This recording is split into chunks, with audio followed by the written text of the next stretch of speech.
What is going on, people? We are Tottenham TV here, back again with another Tottenham update on this sunny Saturday afternoon here in London. I'm sure you're all enjoying World Cup fever at the moment. It's been a brilliant start to the World Cup, and who better to talk to about the World Cup than our very own Brian Daigle is in the building. How are we doing, Brian? I am wide awake. I am happy. I am host nation World Cup Daigle at the moment for the month. I'm host or one of the host nations. Yeah, really enjoying the World Cup. Shame Canada couldn't get all 3 points yesterday, but we'll move on to the next one.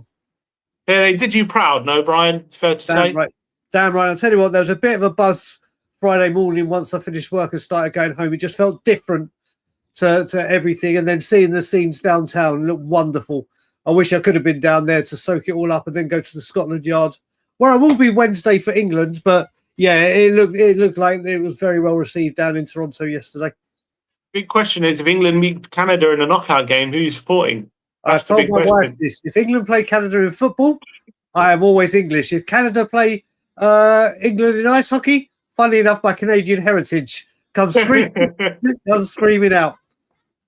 Fantastic. Yeah, look, it's been a great tournament so far. Some really, really great games. But we ain't here to talk about the World Cup. There has been lots of transfer news happening around Tottenham and lots of movement. You know, the season ended, what was it, 3 weeks ago now? And we were told by the Lewis family, you'll see over the coming months that we do mean business. We are going to start making moves. And there has just been lots and lots happening, hasn't it? It has not been a quiet time for any Tottenham fan over these last few weeks. So, look, there's a lot to talk about. The first story we're going to talk about is Luka Vuskovic's move potentially to Brighton. According to, one sec, let me get Luka Vuskovic up.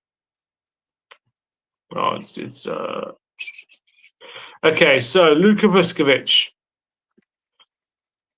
according to Florian Plettenberg, Tottenham have rejected Brighton's 35 million euro bid for Luka Vuskovic. He says they've immediately rejected the bid. A new offer from Brighton is very likely to follow. Michael Bridge of Sky Sports says that Vuskovic is keen on a move to Brighton, but it's unlikely Spurs will sanction a deal for £30 million. So talks remain ongoing. This seems to be a saga that might rumble on for a few weeks yet with Vuskovic in the World Cup. Obviously, this is very much tied to the Van Hecke deal, which we'll get into in a moment. What was your immediate reaction when you heard this news? And how do you think this will play out? Because Vuskovic is such a promising talent, brilliant in the Bundesliga last season for Hamburg. He was team of the season at 19 years of age. Couldn't have gone much better for him. When you're looking at a rising star and you're looking for potential in players, there's not much more Vuskovic could have done, is there, to show how good he could be. So you don't want to lose that talent. But on the flip side, De Zerbi wants a ready-made player at the heart of his defence. He wants a player he trusts. And he wants a player who knows who can play his system. And if we're going to back De Zerbi, that means going in his direction. So, Vuskovic's main kind of aim, what he wants, we got kind of two conflicting goals here. Vuskovic's goal is to play. Tottenham's goal is to have a team that can compete, and those two at the moment seem to be conflicting. What's your thoughts on everything at the moment? So again, this broke up when I was on my last break at work, and I was like, my initial reaction was, this is Brighton playing the silly buggers and try and push more pressure on Spurs to wrap up Van Hecke because it had been dragging on. And if you want to start playing games, we'll start playing games. And then obviously it started snowballing. And we are where we are now. Look, I don't want Vuskovic to go. I don't want we scouted this kid, and the scouting team that we bemoan and belittle a lot, and I'm a massive culprit of that, has found an absolute home run with this one, haven't they? They had found an absolute quality player in the making that was just going to grow into hopefully this phenom of a defender. And everywhere he's been, he's shown he's elevated his game and adapted to wherever he goes. Now comes the time where obviously, I think I was speaking with you on the show last week, but Van Hecke was about. I was like, send Vuskovic on loan to Brighton. He's the perfect replacement. maybe Brighton heard it and took it a little bit too literally, and I'm the root of all evil again. Who knows? You gave them the idea, Brian. It's your fault. They were listening to the stream. Who knows, mate? But yeah, this still. I mean, I watched your update with Ben yesterday when I got home, and if Spurs sell him, it's for me a travesty. But he hasn't played in the Premier League. And if De Zerbi wants to go a different route, then he's going to go a different route. Whether I agree with it or not, whether you agree with it or not, But if you are De Zerbi, it makes complete sense, doesn't it? Because he isn't judged about how good of a player Vuskovic will be in the next 2 to 3 years. He's judged about getting results in next season. Correct. That part, when you look at it that way, again, you're right. It's everyone. We all say back the manager until it's a player that's getting sold that you don't agree with. Then it's, oh my God, what's he doing? Sack the manager. I don't want it. I don't want him to go. I don't want him to go. I wish we could find a loan for him. But if Vuskovic is saying, I don't want to sign a contract extension, I don't want a loan, I will sign if I play, or if not, let's look at an exit. You can understand where he's coming from. But Spurs have got a diamond in the rough in this guy who is literally, hopefully, and again, what we got to look at as well, yes, he's done very well in Poland. Yes, he's done very well in Belgium. Then he did exceedingly well in Germany. Does not naturally mean he's going to be elite in the Premier League in 1 year. I can't see him. It's a rock and a hard place for me with this one. I don't want him to go. I do not want him to go under any stretch of the imagination. But if Spurs do sell him for whatever the fee be or part exchange with Van Hecke, then Spurs hopefully will get the chance to reinvest that. Hopefully in the team that De Zerbi wants to build, like you said, for the now, not for the future. Not for tomorrow, but for now. And that's what we need at the moment. Yeah, that's the problem. I think if I'm Vuskovic and there's an offer on the table by a team like Brighton, who are known for developing players of his age, and their scouting is obviously brilliant. The amount of players they've bought for low prices and sold for over 100 million, or very high fees is ridiculous. It just goes to show how good they are at developing players. So if you're Vuskovic, you've got a chance to play at a team like Brighton in the Premier League. They're offering you regular first team football at a very, very high level with a very proven track record of developing players like Luka Vuskovic. Also, they're going to be playing an attacking style of play. So I know at Hamburg, they're quite a defensive team. So he can kind of prove himself at like a more expansive style, which will maybe attract even larger clubs. And if he goes to Brighton, he knows that in a few years Brighton do sell. Like they will. If a bigger club comes in, like a Madrid, a Barca, or whatever, it'll be easier to leave Brighton than it would be Spurs in that sense. Right. So I think if you're Vuskovic, there's no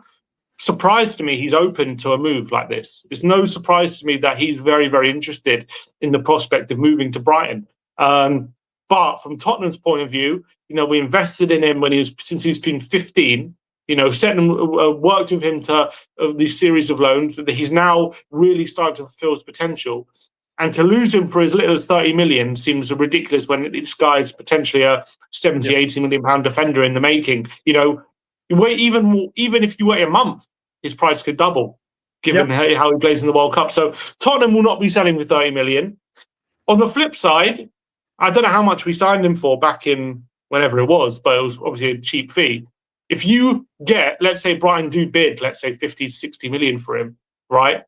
If you get a fee for a player like that who's never played a game for you, and, at the end of the day, as good as he's been in the Bundesliga, there's still a lot of unknowns about him. And there are still some reservations in some aspects, his pace and that kind of stuff. If you're getting a fee for a player like that, who's never played a game for you, who you're making a profit on, when there's still a few question marks, albeit this guy does seem like a generational talent. That's also, it's hard to say that it's terrible business to get a fee like that for a player who's 19 and never played a game for you. So I can understand all aspects. I don't think Tottenham want to sell. I don't think they will sell. I really hope there's some sort of agreement where either we send him on like a multi-year loan to Brighton potentially, where they get and with an option of a very high, maybe option to buy like a ridiculous one, which they probably won't meet, or just a chance for him to develop and Brighton get a chance to have a very good centre back on their books for a few years. Or maybe we sell them. We do what Madrid do, which is actually sell them permanently for like 30 to 40 million, and put a buyback clause, or like a reasonable one in, like for 45 to 50. Yeah. But only activates, let's say, in 2 years' time or something. So we get a chance to buy him back for a reasonable fee if he turns out to be the player we all hope for. Maybe we can agree something like that. Or if Vuskovic is really annoyed by this whole thing, maybe we put in a sweetener for him and just say, look, maybe go on back to Hamburg, play with your brother for a year, keep you happy to get there. Because I think at the moment, the thought of Vuskovic coming into the first team doesn't seem to be realistic because De Zerbi doesn't want him right now. It's clear that he thinks he's not quite ready, or he doesn't want to risk whether he is ready. He wants Van Hecke. He thinks he's the guy to come in and stabilise our defence, and he thinks he can come in straight away and perform at the level that he needs to go to be competing where we want to compete. And I don't disagree with that. I think it is the right call for next season in the short term. I think if you're thinking it as Tottenham as a football club, and in the long term, you know, in a different scenario, maybe you do bring Vuskovic in and you say, you know, allow him to make mistakes, allow him to bed in for a year, and all that. But De Zerbi clearly is like, I don't want that. I want to be competing for Europe straight away. And to do that, we're going to need Van Hecke at the helm. Well, managers make big decisions, aren't they? And these are a massive decision. This is a massive decision. And you wouldn't be thinking when you say a massive decision, you didn't think you'd be talking about a 19-year-old that hasn't kicked the ball for us. When Chelsea paid for ex-White 42 and a bit million for Cole Palmer, and then hardly seen him kick the ball. Obviously, he's gone on to do what he's done. I love the idea of him going to Brighton on a 2-year loan deal, or like you said, if he goes, put that buyback clause in, like the Madrids do, like the big clubs do, and have that as your insurance policy, because then you haven't really lost him, have you? It's like, right, okay, it's a 2-year loan, but we're going to have to pay more to get you back. That's the only change. So I'll be open to that. To sell him outright with none of these clauses, I think could be a huge mistake. Could be, but as you said, as we rightly said, he's De Zerbi is one that's coming in and looking for now. We've had so many times where we've signed players. Oh, it's one for the future. It's one for the future. It's one for the future. It's one for the future. Well, we've seen the ones for the futures haven't worked out. So yeah, they don't always work out. But I mean, clearly the way he's playing in the Bundesliga tends to think this guy isn't just a flash in the pan like some other signings. I agree with that. This guy does seem like the real deal, but there is a big question mark about his lack of pace and whether that's suited to playing in a high line and playing in the Premier League. So we're not going to know that until he plays. Correct. And like you said, he like I said, I'm not saying he's not the real deal, but I'm saying we've had a tendency over the years where we've done this. He is definitely a cut above from the rest. But right now, when you look at that defence, should Van Hecke finally get done, that's a very, very strong quartet of 4 central defenders with a massive amount of Premier League experience between them and international experience, which is what we need right now. So where Spurs go from here, like we said, I don't want Vuskovic to go. And if he does, there has to be some kind of buyback clause in there in case we've just wasted 2 years of our life or 3 years of a player's development. Well, it sounds like we're definitely not accepting 30 million, which is the right course of action. We know he's definitely worth more than that. He's got a long contract behind him at Tottenham as well, and they're trying to convince him to sign a new one. So 30 million is definitely off the table. So delighted with that. But I am worried how this story ends. Let's just hope it works out for everyone. But I think, look, let's get into the Van Hecke news, because he has also been, he did an interview with Ryan Taylor Sport, which we'll get into in a moment. But the latest update from Romano on Jan Paul van Hecke is that negotiations for Jan Paul van Hecke to Tottenham continue after personal terms agreed days ago. Spurs are pushing to get it done from Fabrizio Romano. Now, Ryan Taylor Sport did an interview with Jan Paul while he's been away on international duty at the World Cup with the Netherlands, set to start its first game tomorrow. He said, I have said very clearly that I would like to have clarity for myself before the World Cup. I have that. I have that too. But then for now, for myself, it's just clear. I just want to play the World Cup as well as possible. That clarity will probably come after the World Cup. When I make that step, then it's clear to everyone. Obviously, it doesn't say Tottenham's name outright or anything like that. Yeah. But we have heard that he wanted to seal this move before the World Cup. It sounds like with Brighton, going for Vuskovic, playing a bit of hardball, and the World Cup now for the Netherlands starting tomorrow, that seems unrealistic. So it looks like the deal will probably have to be done after the World Cup's done, I would say. Well, it wouldn't be a Spurs transfer window without a saga, and it wouldn't be a WeAreTottenhamTV transfer window without the Daily Van Hecke, because I've got a feeling this is going to be the player that you'll be adopting for the season for the Daily Van Hecke. And yeah, this one, obviously, when did it break? Last week? Oh, sorry, not the week we just completed, the week before, wasn't it? Mid last week or very early? And again, it's dragged. Again, which was moving very quickly. I think it was last Sunday. He said, "Oh, all I want is Tottenham," wasn't it?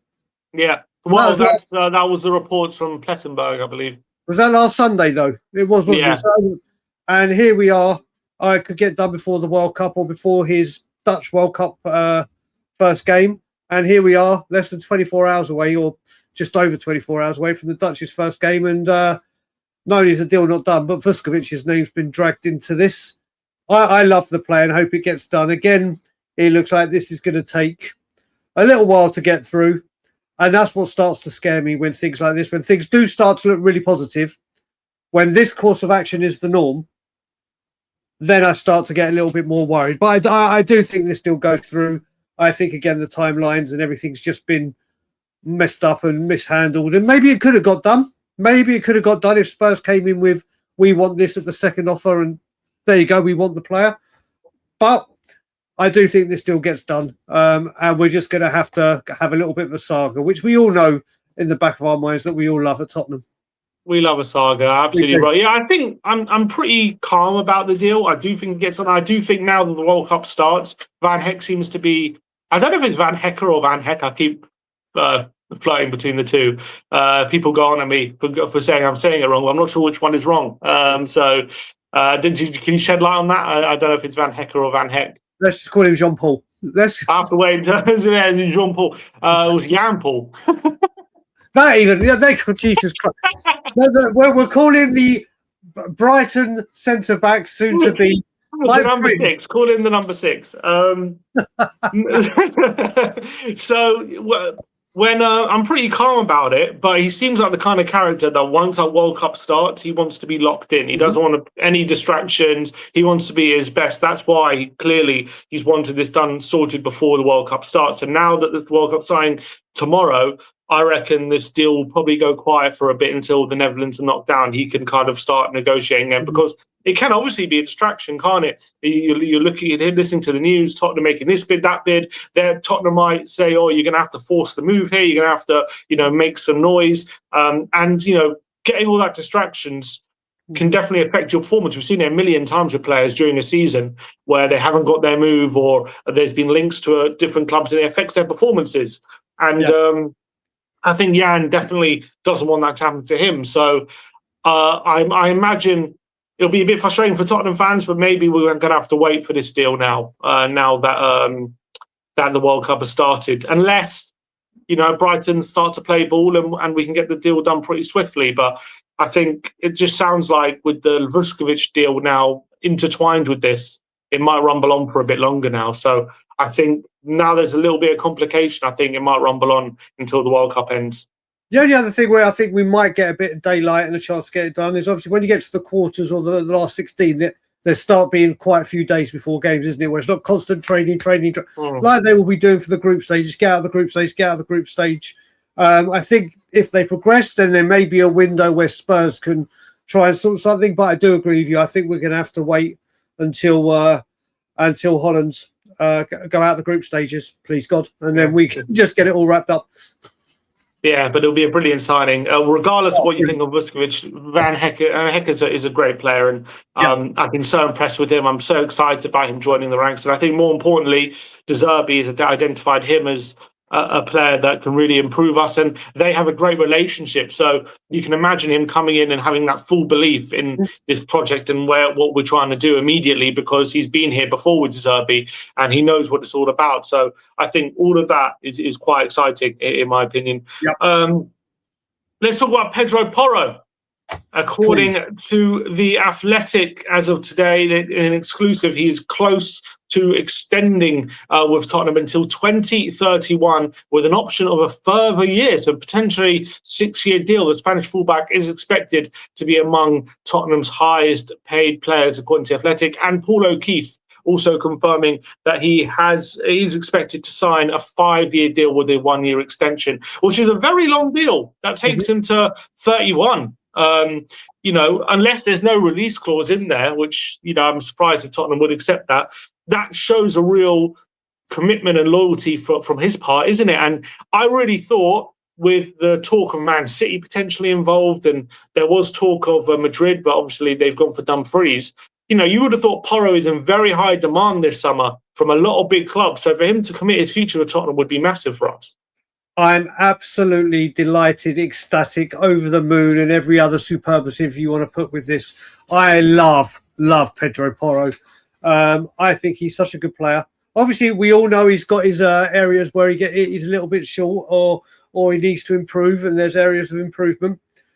But I think what he has got in his locker is incredible, and it's been neglected the last couple of years with the way we've played, the support he's had around him.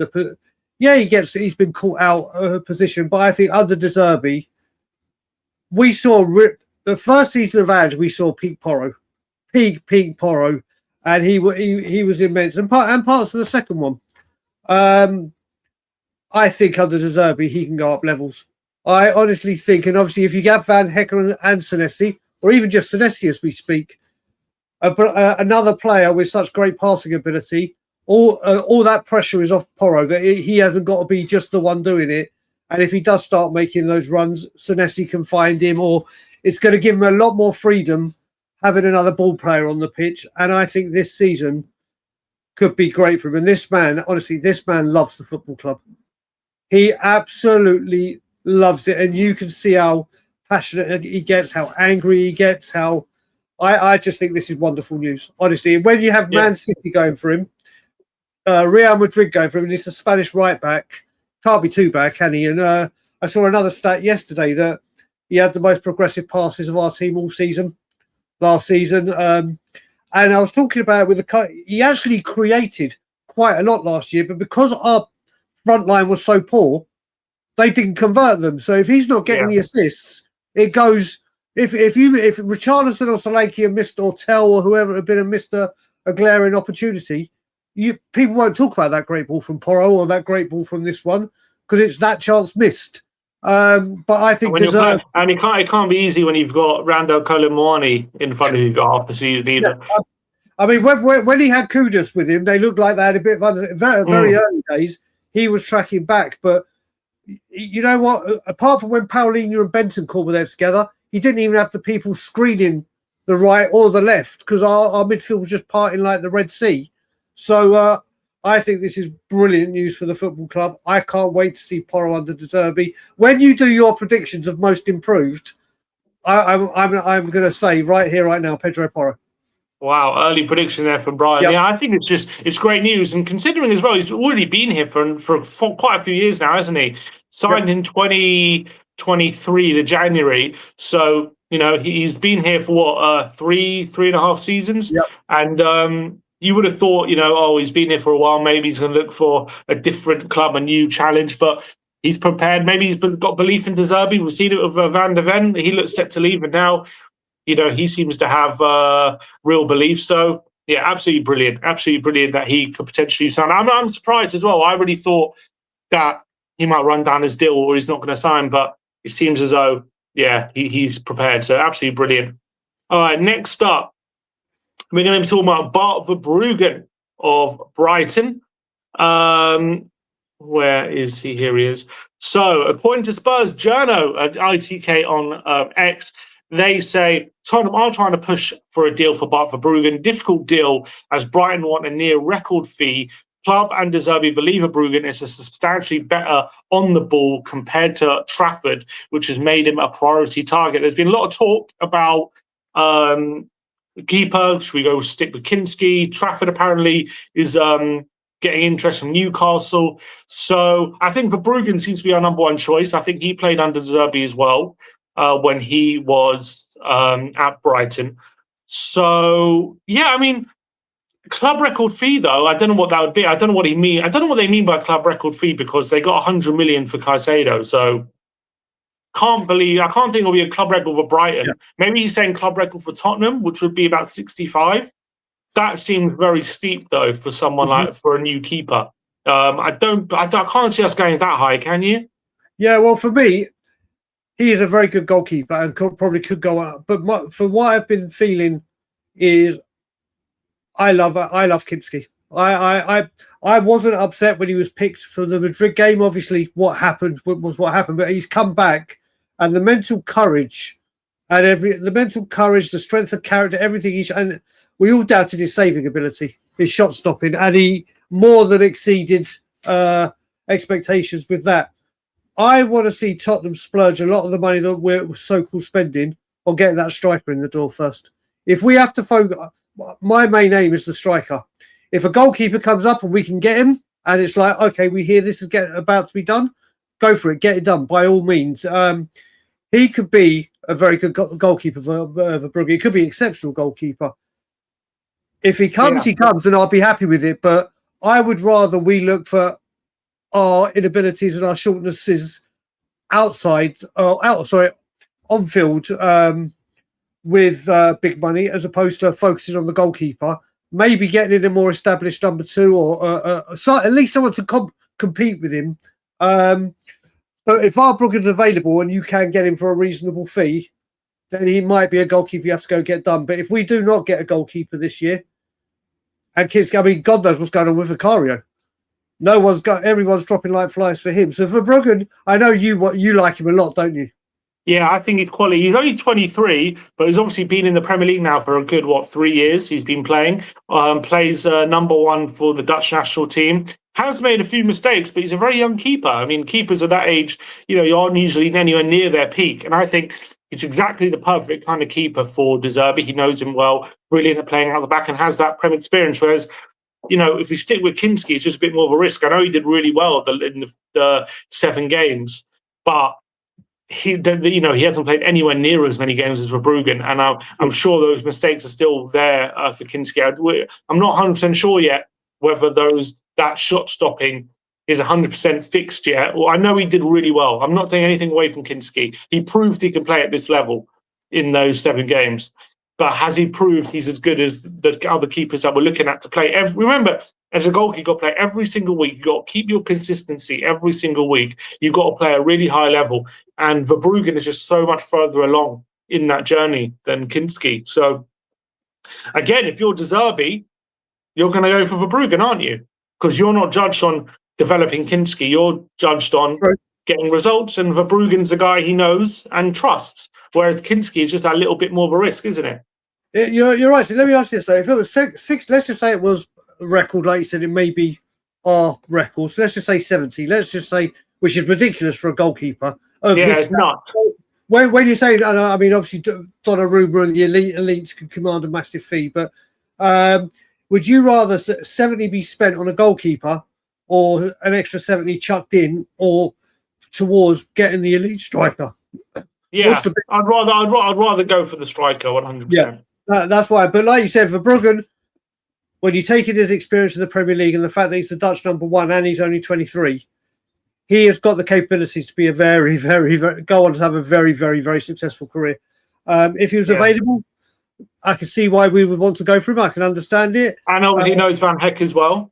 Yep, he does. The little Dutch trio: him, Van der Ven, and Van Hecke. Mate, that's it. We're getting the Dutch destroyers in, basically. That's what we're doing.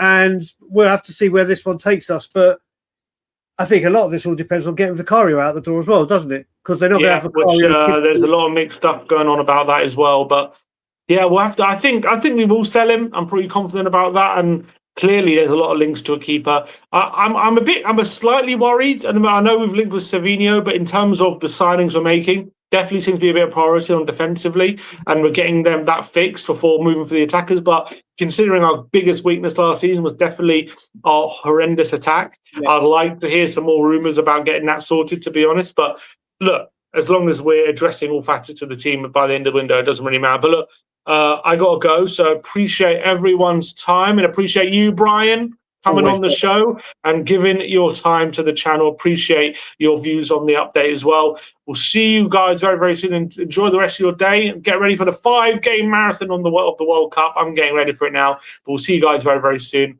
Like, subscribe, and comment. And as always, come on, you Spurs.